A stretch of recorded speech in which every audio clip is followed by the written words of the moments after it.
দালাল উনি তৈরি করে মাঠে নামিয়েছে। এই দালালরা ওনাকে দুভাবে আমরা বলতে চাচ্ছি। সারা বাংলাদেশের মানুষ জানে এখন নির্বাচন হলে বিএনপি ক্ষমতায় আসবে, তা নিয়ে ওনারা প্রতিদিনই বলতেছেন। জানে বাংলাদেশের মানুষ বিএনপি ক্ষমতায় আসবে, তার অর্থ দেশের মানুষ বিএনপি কে ভোট দিবে। সেই ভোট যাতে না দিতে পারে তার জন্য ওনাদের সকল পরিকল্পনা, কিভাবে নির্বাচন বন্ধ করা যায়, কিভাবে বিএনপি ক্ষমতায় না আসতে পারে। প্রিয় বন্ধুরা, সাংবাদিক বৃন্দ, আপনাদেরকে বলতে চাচ্ছি, এদেশের মানুষের মধ্যে আপনাদের নিশ্চয়ই তাদের মতামত আপনারা জানেন।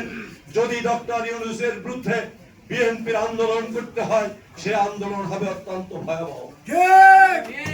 আমরা চাই না বাংলাদেশের উপরে আরেকটি আন্দোলন। আমাদের মধ্যে যেভাবে উৎসাহিত করতেছেন, আমাদেরকে যেভাবে বাধ্য করতেছেন, সেই আন্দোলনের মধ্য দিয়ে আপনার পতন হবে, কিন্তু বিএনপি এদেশে আবার ক্ষমতায় আসবে, এ নিয়ে আমাদের কোনো সন্দেহ নেই।